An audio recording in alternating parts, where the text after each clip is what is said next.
شنو هي الإجراءات اللي غتكون جديدة بدخول سنة 2025؟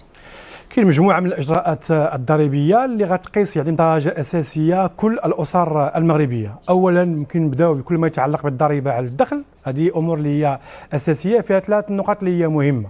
اول حاجه كل الاشخاص اللي اليوم كيتقاضاو واحد الاجر ما بين 2500 درهم و 3323 درهم ما غاديش يبقاو يخلصوا الضريبه على الدخل، هذا امر اللي هو ايجابي. هادو غادي يتعفاو. تبسط لينا هذا مثلا اللي معفي من الضريبه، فهمنا انه الناس اللي عندهم دخل شهري ما بين 2500 درهم و 3333 درهم. مثلا شخص عنده راتب شهري فيه 10000 درهم، اللي عنده 10000 درهم غيربح ابارتيغ من الراتب ديال جونفي 2025 غتزاد ليه 400 درهم في الاجر الضريبي بطريقه غير مباشره، وبالتالي الناس اليوم اللي كيربح 5000 درهم او 6000 درهم او 7000 درهم حتى 15000 درهم غتزاد ليه ما بين 166 درهم و 400 درهم. ما فوق 15000 درهم هل مشمولين بهذا؟ تا هما مشمولين بالضريبه، حتى ما غتزاد ما 450 درهم حتى 500 درهم، ولكن اصحاب الدخول المرتفعه اللي كانوا كيخلصوا 38% من الضريبه ابتداء من السنه المقبله غادي يخلصوا فقط 37%.